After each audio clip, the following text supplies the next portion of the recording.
Buenos días. El título de mi presentación es la contribución del ovocito al éxito de la fecundación.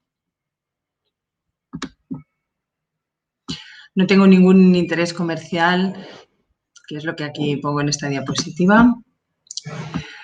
Para empezar, la calidad de los ovocitos, como todos sabemos, es la clave para la viabilidad del embrión y esto va a determinar la probabilidad de embarazo. La competencia para el desarrollo de los ovocitos se define generalmente como la capacidad de un gameto femenino para madurar y convertirse en un óvulo, con su potencial para ser fertilizado y mantener el desarrollo de este embrión hasta la etapa de blastocisto e incluso llegar al embarazo y a dar lugar al nacimiento de un niño vivo sano. Esta propiedad abarca algunos de los aspectos biológicos más críticos y complejas transiciones. Esto es lo que iremos viendo a lo largo de esta charla. Y esto incluye la remodelación del gameto para aceptar e integrar el genoma masculino, reprogramar el núcleo y alcanzar la totipotencia del cigoto, activar el genoma embrionario. Y en vista de las últimas publicaciones y de las investigaciones que hay en otros organismos modelo, parece que algunos elementos de la gastrulación ya pueden estar también programados en este gameto. El proceso de maduración de los ovocitos incluye cambios a nivel citoplasmático, a nivel nuclear, y no siempre estos cambios son sincrónicos. La calidad de los ovocitos estará influenciada por el microambiente del ovario y del folículo preovulatorio y, a su vez, estos ambientes influyen en los procesos de transcripción y de traducción. Y estos procesos se dan como consecuencia de la madurez citoplasmática. Sabemos que las mujeres nacen con una cantidad limitada de ovocitos. En la 20ª semana de vida embrionaria de la mujer es el momento en el que se alcanza el contenido máximo de oogonias. A partir de ese momento, el número de células germinales irá disminuyendo de forma irreparable. Serán los folículos primordiales donde los fenómenos paracrinos darán lugar a cambios, se iniciará el crecimiento y la multiplicación de las células de la granulosa que transformarán ese folículo primordial en un folículo antral. El folículo primordial y el folículo joven están en la etapa fetal. Será a partir de la etapa perinatal que el ovocito que está parado en dictioteno esperará la proliferación de las células foliculares con un crecimiento no dependiente de las gonadotropinas. A partir de la pubertad nos encontraremos ya con el folículo secundario, el ovocito que reinicia la meiosis, ahí ya hormonodependiente. El folículo en fase de crecimiento aparecerá el antro, que es la cavidad o el líquido folicular, que irá creciendo y que iremos siguiendo a lo largo de la estimulación. Y finalmente, el folículo terciario, el folículo de Graf. El ciclo menstrual consta de dos fases, la preovulatoria o folicular y la postovulatoria o lútea. Bajo el efecto de las hormonas pituitarias, la hipófisis segrega la hormona foliculoestimulante, la FSH, y la luteinizante, la LH, que serán las encargadas de la progresión del desarrollo folicular. El ovario tiene los folículos preantrales en reposo hasta que la FSH provoca el crecimiento folicular antral de algunos folículos que pasarán a encontrarse en estadio precursor y en disposición de entrar en la fase final de maduración. El reclutamiento del folículo de donde viene el ovocito maduro se da desde el ciclo anterior. Cada ciclo menstrual se da un pico de LH que provoca la ovulación. Y a partir de ahí se inicia la involución del cuerpo lúteo y una disminución de la producción de estrógenos, progesterona, inhibina y una elevación interciclo de la FSH. Este pico de FSH recluta folículos para su maduración. La cohorte de folículos reclutados son los que 2 meses atrás abandonaron el conjunto de folículos que estaban en reposo para pasar a este nuevo estado, al estado de estadio precursor. Los folículos reclutados por la FSH, de todos los que hay, solo uno será seleccionado como dominante durante la fase folicular avanzada. En ese folículo, las células de la granulosa responden mejor al FSH y esto le confiere la capacidad de secretar estrógenos. Los estrógenos y la inhibina secretadas por este folículo ejercen una retroalimentación negativa sobre la secreción producción de FSH y como consecuencia se para el crecimiento de los folículos con menor capacidad de respuesta al FSH. En cuanto a la LH, si bien en la primera mitad del crecimiento folicular no juega un papel importante, es clave en la maduración folicular y ovocitaria, como iremos viendo. El tamaño del ovocito importa. Tenemos que tener folículos antrales, pero no antrales de cualquier tamaño, sino un folículo antral como mínimo de 5 milímetros se ha visto que es lo necesario para tener un ovocito que sea competente. Competente quiere decir ya no solo que puede reanudar la meiosis, sino que dé lugar a un niño nacido vivo sano. En cuanto a la maduración ovocitaria, consta de diferentes partes. Por una parte, uno de los protagonistas es el complejo cúmulo-ovocito.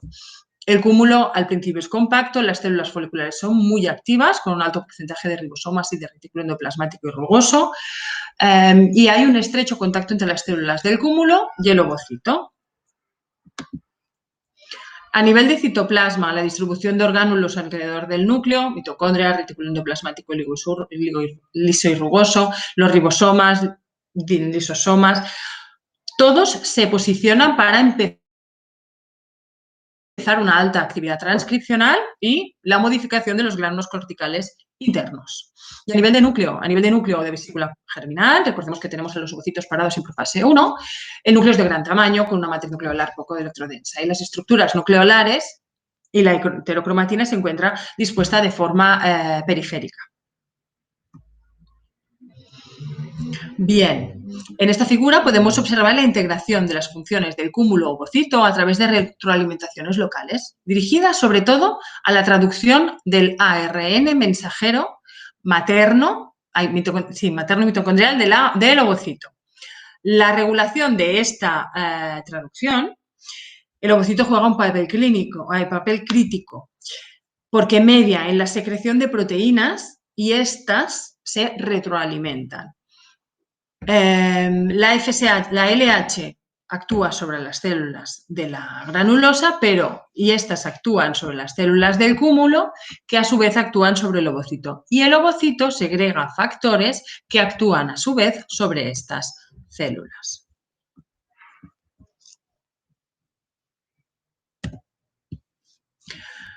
El ovocito no adquiere la capacidad de reanudar la meiosis desde dictioteno y progresar en la meiosis hasta metafase 2, hasta alcanzar el máximo del desarrollo folicular. En la reanudación de la meiosis, el desencadenante principal es el efecto que tiene la LH sobre los niveles del AMP cíclico. Durante la parada en profase 1, el AMP cíclico actúa sobre la fosfoquinasa A, que a su vez actúa sobre la CDC25 mediante que este regula el factor promotor de la meiosis. Si el factor promotor de la meiosis está inactivo, el ovocito sigue parado. Cuando la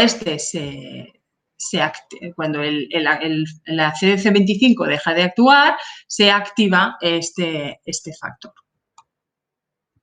Posteriormente, la actividad del factor promotor de la meiosis caerá por acción del complejo promotor de la anafase. Y esto dejará que este ovocito avance hasta anafase y hasta telofase para entrar ya en metafase 2, fase en la que experimenta una segunda parada. La responsable de esta segunda parada es la MAP quinasa, ya que está implicada en la inhibición de este complejo promotor de la anafase. Este complejo actúa sobre la ciclina B, que es el componente activo del factor promotor de la meiosis. La MAP quinasa ejerce una doble acción para que este MPF se mantenga activo y la meiosis se detenga en metafase 2. Por un lado, inhibe el complejo promotor de la anafase, impidiendo que se degrade el factor promotor de la meiosis, y por otro lado, inhibe MIT1 manteniendo este factor activo. El paro en profase 1 del ovocito y la reanudación de la meiosis actúan como un elemento de control en la calidad ovocitaria, ya que se recupera el mecanismo de bloqueo de la G2 para reparación de daños del ADN y de los puntos de control respectivamente. En el ciclo celular general hay un control de la célula sobre los daños del ADN, tanto en la doble como en la simple cadena de ADN. La célula para el ciclo celular y repara los daños, y en caso de que no sea capaz de hacerlo, de reparar estos daños, se desencadena una respuesta de apoptosis para eliminar esta célula dañada. Este check-in point se da en la transición entre las fases de G1 y S y en la fase de G2 y M. Y es aquí donde se para, se chequea y si hace falta se repara tanto la simple como la doble cadena de ADN. En la maduración nuclear es pues muy importante el reinicio de esta meiosis. Se rompe la vesícula germinal y se progresa hasta profase 1. Llegamos a metafase 1. En metafase 1 se da el ensamblaje del uso acromático. Cada par de cromosomas se alinea en el plano ecuatorial del uso. En anafase 1, los pares de cromosomas homólogos se separan migrando hacia los polos opuestos. Esta separación progresa en telofase 1, se finaliza la migración de los cromosomas y se forman nuevas membranas nucleares y ahí se da la citosinesis. Ya se extruye el primer corpúsculo polar, pero todavía no estamos en metafase 2. Estamos en profase 2. En profase 2 se empieza a formar el nuevo uso cromático y esta tiene que progresar hasta metafase 2. Cuando ya volvemos a tener otro uso cromático definido en forma de barril, y ya se ha dado la migración del par de cromosomas hacia el primer corpúsculo polar. A nivel citoplasmático, de forma paralela, se da una alta actividad transcripcional para soportar toda esta serie de movimientos. Un factor determinante para la obtención de ovocitos de calidad competente es la edad de la mujer. Será a partir de los 35 años y más a partir de los 38 cuando las reservas ováricas disminuyan drásticamente. A partir de esta edad, la probabilidad de lograr un nacimiento vivo se ve afectada por la baja calidad y la calidad de los ovocitos.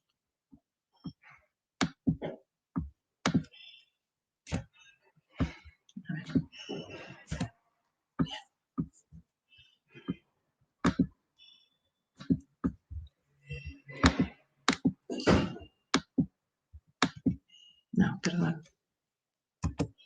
Vale.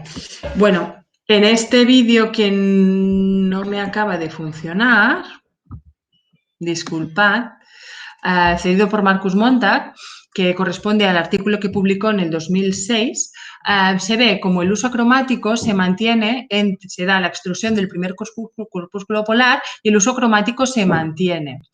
Se mantiene incluso entre las dos estructuras celulares, entre el citoplasma del ovocito y el corpúsculo polar, como veis en este diagrama de aquí al lado,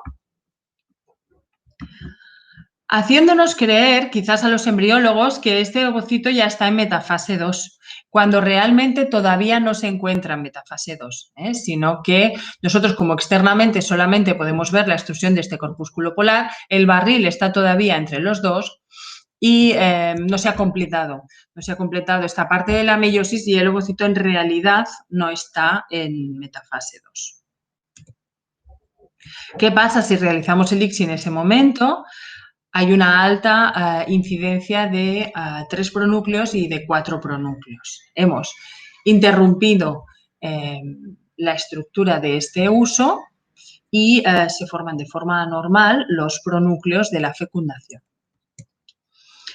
Aquí os podría poner a modo de ejemplo, como en estudios de maduración in vitro, en el que los timings de maduración del ovocito en muchos casos no estaban claros, se quiso estudiar este uso acromático y se vio que en muchos casos era anormal, y esto era una de las explicaciones de las bajas tasas de implantación que tenía la maduración in vitro. Luego, con el tiempo, se empezaron a perfeccionar y hoy en día es una técnica poco utilizada, pero con un rendimiento muchísimo mayor. Nosotros en nuestro centro, en España, en el Hospital de Xeus de Barcelona, en el que yo trabajo, pusimos en marcha esta técnica con buenos resultados. Y lo que sí nos preocupaba era poder optimizar los tiempos. Es por ello que empezamos a utilizar la técnica de microscopía de luz polarizada para valorar si este uso se encontraba presente en forma de barril y bien dispuesto justo antes de hacer el ICSI en ciclos de maduración in vitro. La presencia de uso en fecundación in vitro se ha relacionado con tasas de embarazo, con tasas de fecundación, con calidad embrionaria, incluso con tasas de embarazo y de implantación. Una de las últimas aplicaciones de esta técnica se presenta en este estudio de Quilán y colaboradores, en el que estudian la presencia de uso, o al menos la presencia de un uso normal o anormal, en pacientes con fallos repetidos de FIP. En estas pacientes, que representan dentro de los pacientes de menos de 38 años un 23% de la población, cuando todos los usos eran anormales, la probabilidad de tener un nacimiento en casa era de un 1%, con lo cual esta tecnología era útil para aconsejarles que igual pasaran a donación.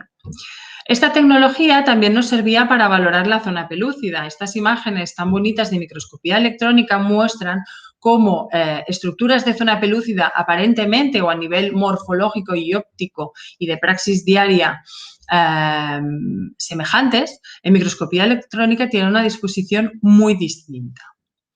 Como veis, hay una gran diferencia entre la bien estructurada imagen del primer ovocito y la del último. Esta diferente estructura hace que a la luz de la microscopía de luz polarizada, la refringencia sea distinta. Esta birrefringencia ya se relacionó hace tiempo con las tasas de embarazo y de implantación y al querer valorar si era más importante valorar la refringencia del uso o de la zona pelúcida, se vio que realmente había diferencias, sobre todo en la presencia del uso, más que en la zona pelúcida.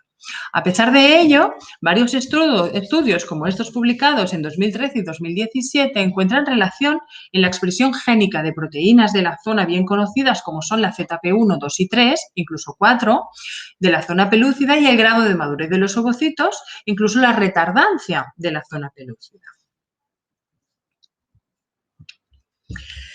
Y finalmente, se ha visto como factores externos como el estilo de vida y la nutrición tienen un efecto epigenético en la expresión de ciertos genes implicados en el desarrollo de este embrión. Se ha visto como en dietas bajas en proteína, la metilación es alta y baja la transcripción y baja el crecimiento celular, un poco para proteger el desarrollo fetal.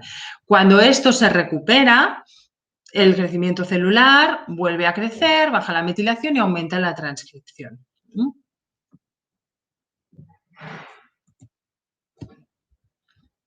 Este diagrama expone las vías propuestas a través de las cuales el estado nutricional materno ejerce sus efectos sobre el metabolismo de los ovocitos y, por tanto, los resultados reproductivos.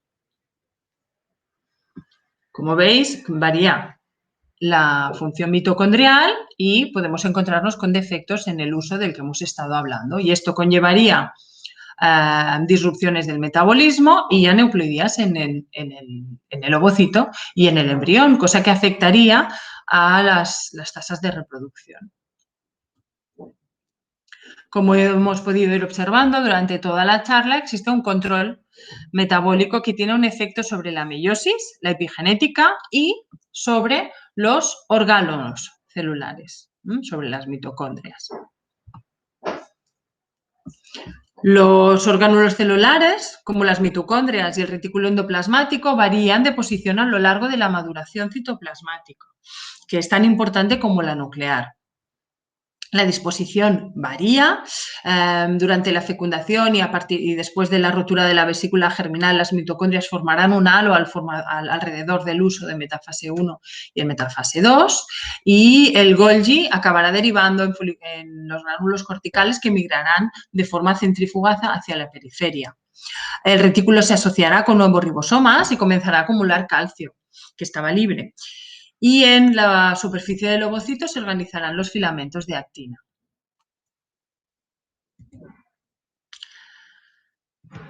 La calidad de los ovocitos y el posterior desarrollo del embrión puede verse afectado por factores como la nutrición, como ya hemos visto, hormonas de regulación e influencia ambiental.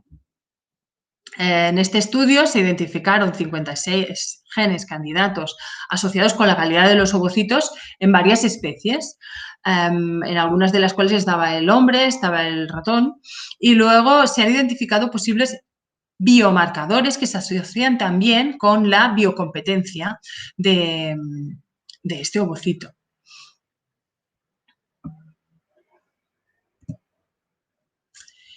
Finalmente, y con modo de conclusión, que hemos visto que la maduración ovocitaria comprende diferentes fases y diferentes aspectos. Hemos visto la acción de las gonadotropinas en la maduración del ovocito, la acción en la foloconogénesis, el efecto de las células del cúmulo y el efecto de estas sobre el ovocito.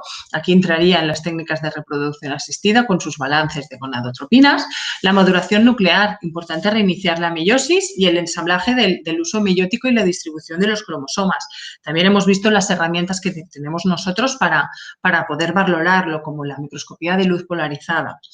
Y en cuanto a la maduración citoplasmática, hemos visto todo el transcriptoma ovocitario y la competencia citoplasmática. Es importante también las hormonas juegan un papel importante ahí, aparte de la epigenética y factores nutricionales. Y hemos visto cómo se activa la translación del mRNA materno y cómo se degradan. Hemos visto que es importante la regulación del ciclo celular, estos checking points de los que hablábamos, y la reprogramación de este ovocito para la activación del cigoto. Hemos de ser conscientes de que las técnicas de reproducción asistida no dejan de ser una acción sobre este ciclo celular y es importante tenerlo en cuenta e irnos ajustando incluso también a los factores ambientales que cada vez son más importantes. Muchísimas gracias por vuestra atención.